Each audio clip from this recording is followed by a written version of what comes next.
I just ran out of storage space. So we had the Gigantopithecus, which imagine an orangutan 4 meters tall that roamed Asia, right?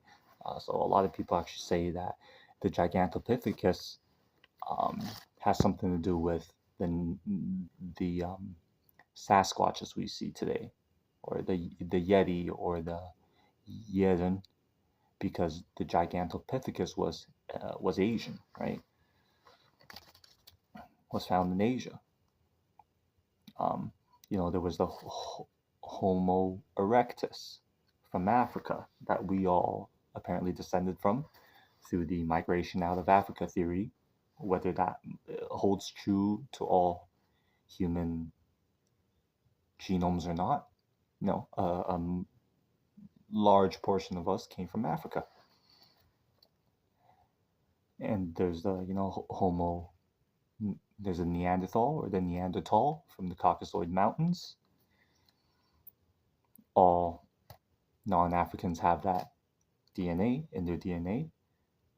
I myself am 99 percentile Neanderthal. My hands almost touch my knees. Uh, I will talk about that more later, but yeah. There's the Homo habilis, a very tough, archaic humanoid, hominid. I don't want to say human, hominid. There's the Denisovan, discovered in Europe and now discovered in China and the islands south in Asia. Um, I yeah, I think that might actually account for some unknown DNA, according to some genetic testing, because I have a big portion of this unknown DNA as well. And where my mom's from in China, there's actually a lot of this uh, presence of Denisovan, according to fossil. So, we had all types, all shapes, all sizes of hominids alive on this planet at one time. Whether that was too far ago, way before modern human civilization, modern human history, that we would have interacted with them or not. At one point, maybe before us, there was definitely all sorts of hominids, right? There's even the Homo florensis from the Flores Islands in the Philippines, where they're like, imagine, what do I call them? Dwarves, not dwarves, but they're almost like hobbits, for lack of a better word, because dwarves are kind of like stocky, I don't know if you're into Lord of the Rings. I am, right? But, like smaller than dwarves. Like, imagine dwarves, like, our proportions. Like, like a 4 foot tall hominid from the Flores Islands. There were giants, like the Gigantopithecus, and there were, like, hobbits, the hobbit people. I think that's what they're actually kind of termed. Uh,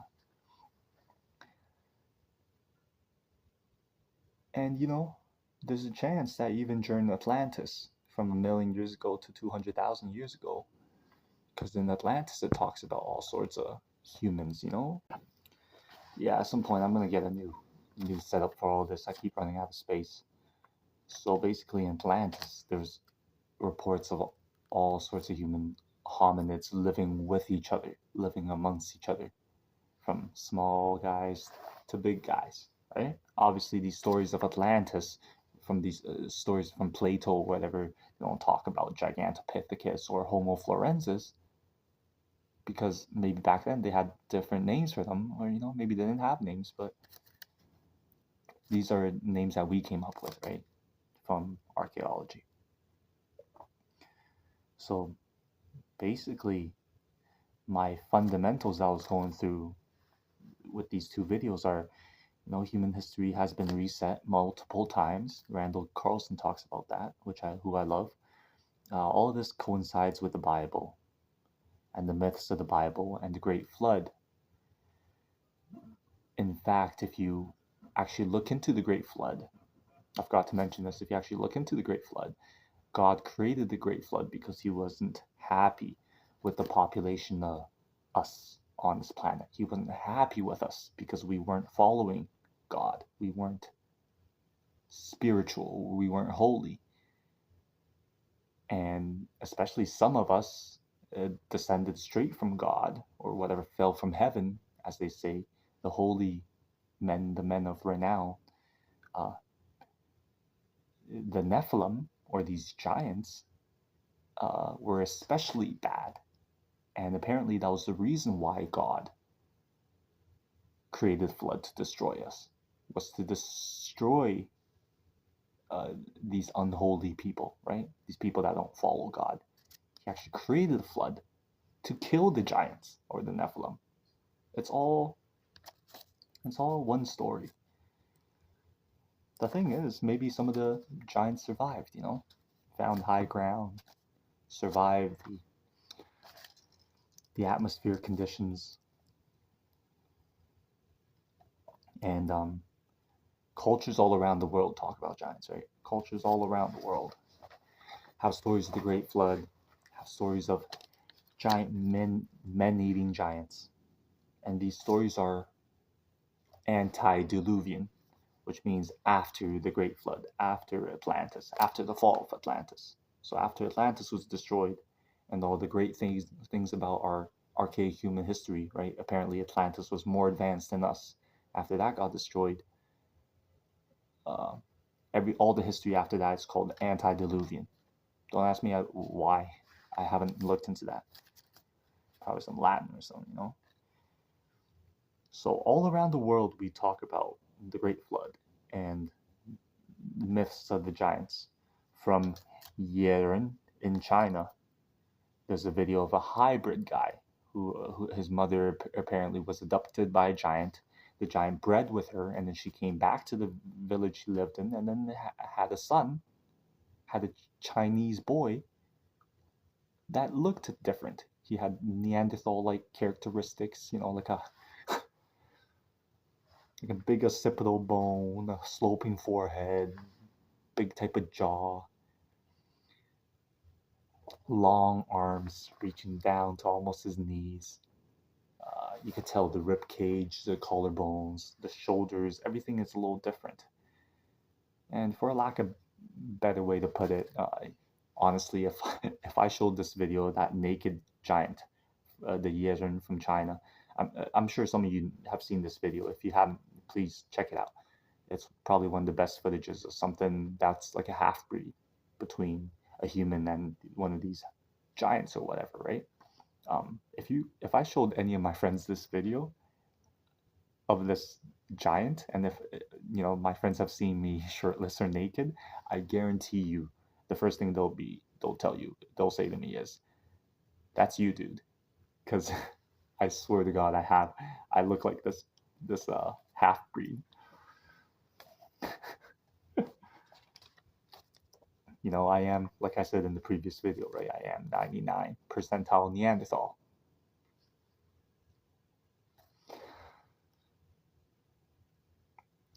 I'm 6'4", and my wingspan is 6'4". I have a sloping forehead. You can even see through my hat. That's why. You see that?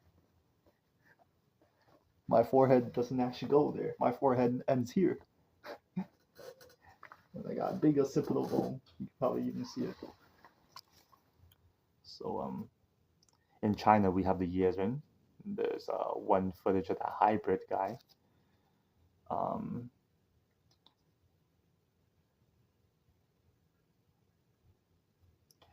People say that there's been documentation where there's studies that prove that DNA samples taken from Yiren or their hair is an identical match to DNA taken from Sasquatch or Bigfoot in North America. Identical match.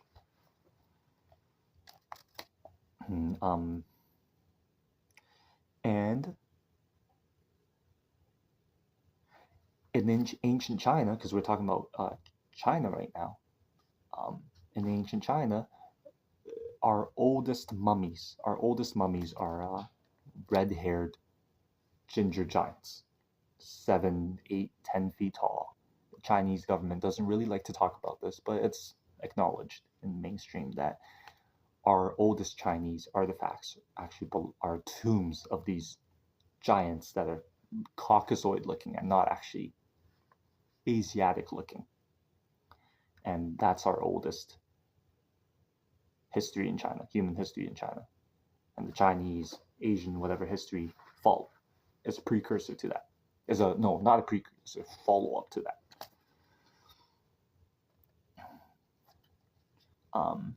The Persian Empire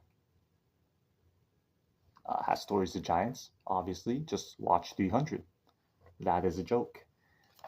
But the Persians do have accounts of giants in their history. We have the British Isles. British Isles are full of stories of the giants, real wonderful stories, hundreds of stories. And when there's so much mythology and so many stories surrounding one thing, you have to think that there's got to be some truth in it. If there's 100 stories about 100 different stories about 100 different giants, if one of those stories are true, that there's some other hominid living out there, like, that changes everything. Just one of these stories have to be true. And obviously in Great Britain, there's the giant steps or whatever, but I think that's a natural phenomenon. That's not created by giants. That's just a natural geology. We got the Potsdam giants in the Prussian army. We'll talk about all of this in videos. That's also an example of selective breeding. And those guys, whether they're just giant humans or not, whether they suffer from macrophilia, where they grow really big, whether, that's up to debate because they weren't giant, they were like 6'2", maybe 7 feet tall. But it's very interesting. It's all very interesting. We have the Nahanni National Park. Hammerson Peters has a channel that talks about that. I highly suggest you look into him. The Nahanni National Park has stories about all sorts of hominids. I would love to talk about that in later videos. We have Lovelock Caves in the States. Great accounts of that. California, we have tons of accounts of the same giants you find in China. Red-haired giant Caucasoids that were here before Christopher Columbus. That even the natives say were here before us. Before the natives. We got Mengelian in South America. Captain Mengelian. He found giants in the Isles in South America. We have the Solomon Islands, Japanese in World War II. I'm not going to talk about all these right now. And all these accounts are often tied to paranormal phenomenon and cattle mutilations, UFOs,